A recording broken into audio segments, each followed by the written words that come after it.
Welcome to Venture Café Presents. I'm Christine Dunn.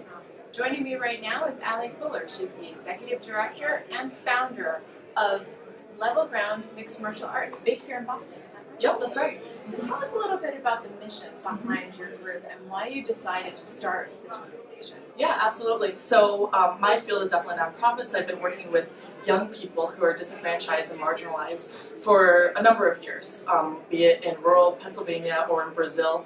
So I had a wide range of experience working with kids, and it's definitely my passion. And I was able to combine that passion with my passion for combat sports, particularly mixed martial arts. I've been practicing the sports of Muay Thai and Brazilian Jiu-Jitsu for a few years now, and I found it personally empowering. It empowered so many of the things that I did, whether it was how I viewed myself or how I performed at work or in school. And so I thought, how much more would it empower young people who are in, a disenfranchised condition? And so we started piloting what it would look like to bring Brazilian Jiu-Jitsu or Muay Thai to the urban community in Boston just over 2 years ago. So we just started with 3 students on the mat, and we were just like, let's see how it goes. And the students really bit, and we've been able to engage a number of young people, especially who are just really disconnected from services that are available to, more privileged young people. And so we target kids that are in the communities of Roxbury, Dorchester, Mattapan, Hyde Park, really great communities, but just less access to quality education, higher degrees of poverty, higher degrees of crime, unfortunately. And so we were able to really build something special where we leverage the sport to create these awesome relationships with kids, and then from there we hook them up with mentors, we help get them into college, or we help link them up with jobs as well. So how many kids exactly are you working with right now? Yeah. And how did you find these kids, or how did the kids find you? Yeah, sure. So we're going to be opening up our 3rd school-based site in addition. So we're going to have collectively 4 sites this coming September, and we expect to serve 130 plus kids this year, which we're really excited about. So we have one evening site, which is our holistic approach to serving the young person via the services that I just named. And so most of the students are peer referred, so they just come to us because they're just highly recommended from other kids in the community, which is great. It really speaks volumes about the quality program the kids are receiving. And so the teens will refer other teens to us, and they just come on in and we get them signed up, and there we go. And then we also have school-based sites, so students from our schools opt in to these programs, and then they stay with us for the next couple of years, and then can also transfer into our evening site so that we can retain them hopefully from middle school to high school till after they graduate, and we can help connect them with whatever they're passionate about. So once they finish high school, do they graduate out of the program, or are you hoping to kind of extend it beyond, say, the high school years? Yeah, so we've had several seniors graduate from high school, and most of them have stayed quite engaged. We've been able to get, for example, 4 students, 4 of our seniors into Northeastern University via their foundation year program with whom we have a partnership. So, those students will get a little bit busy, so we might only see them a few times a month now. Other students have graduated and have continued on working, and then a lot of them come back, and not only do they come and train with us and continue to receive mentorship, but then they also serve as peer mentors to young people. They also serve as instructors, for example, at our middle school programs. And so that's really the heartbeat of the organization. Someone will never phase out of our program because it's super relational based, and real relationships are what I believe the most transformative thing in a young person's life and a person's life, and realistically relationships just don't phase out. So. Now, do you also work with organizations in order to help you, both support your program, but also kind of engage youth in their environments as well? Yeah, so we work with a number of organizations in various capacities. So, for example, we have the partnership with Foundation Year Northeastern University that I just discussed. We have partnerships with schools, obviously. We have, one of my favorite partnerships is with another nonprofit called Resilient Coders.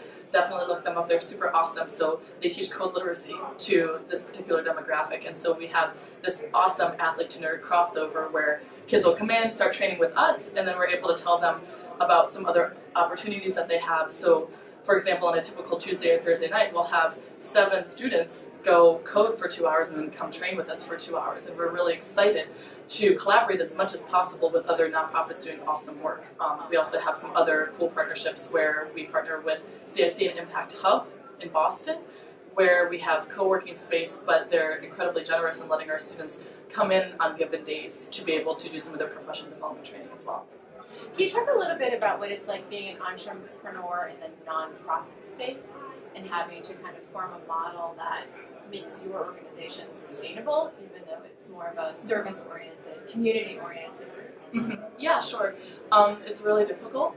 It's super hard because the thing is, what's really interesting that I found out quite quickly is that you have it in your mind that as you start something, you're like, oh, I can get grants and institutional dollars, etc. But what you quickly find out is that in order to be competitive for these larger scale grants, they want to see more scale in terms of the program that you offer, but you clearly can't achieve scale without resources, right? So it's this continuous chicken or the egg type of duality that we face. So for me, just because we have to, we don't have a product per se that we're selling, right? So we have to tell a really good story. We really have to get cozy with the community, right? So we were able to start just piloting something by starting to make friends within the actual community and also in the mixed martial arts community here in Boston.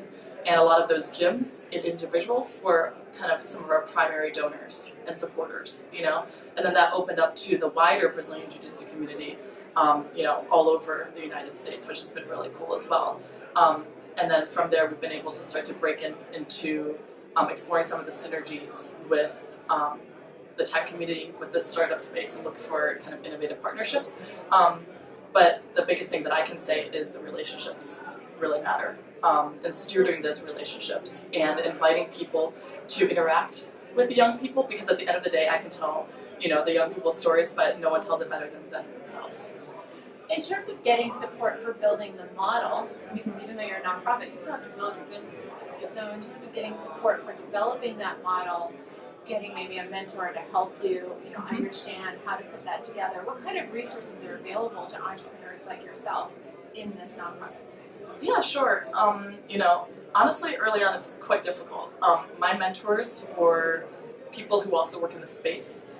So I was really fortunate to go, I received my MBA from Simmons College, which has a heavy focus on community service, and from there I was able to meet a lot of good people at various nonprofits and also the Boston Foundation.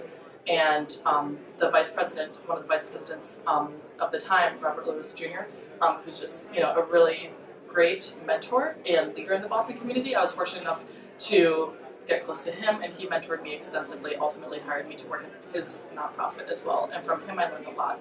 And then there's just kind of this gap, and now I'm finding ways to find more mentors. So, for example, we're doing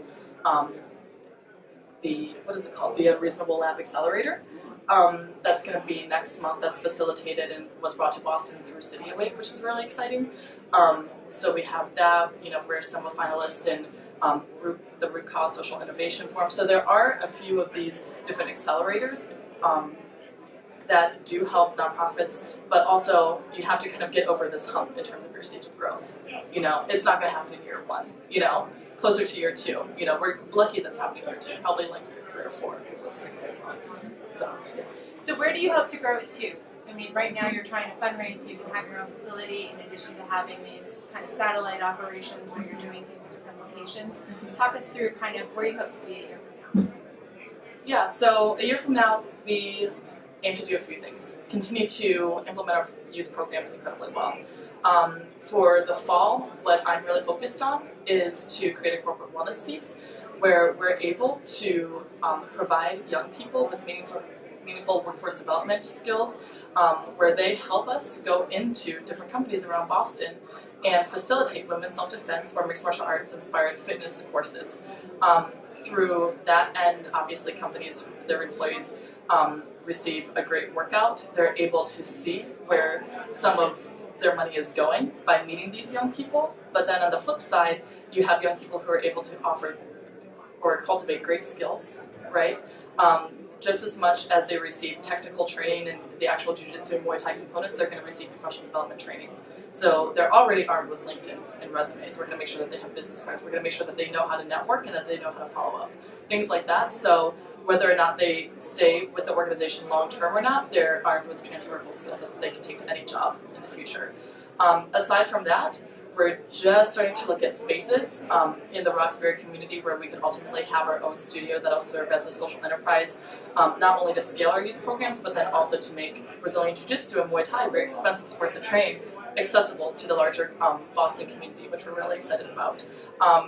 That's where we want to, focus for now. I really believe in kind of in-depth relationship building and, kind of inside-out transformation. It comes slowly, and I don't want to scale too much in fear that that could be compromised. If, for example, I say I want to go to 20 cities, in the next 7 years, I think some of the magic of the culture of our organization will be lost. So we're kind of going slowly but surely, but I think the results will be a lot deeper for the individuals that participate. Manage growth, a true entrepreneur. Right? Ali, thank you so much for joining us Thank here you. today. Thank you so much. For the Venture Café Presents, I'm Christine Dunn.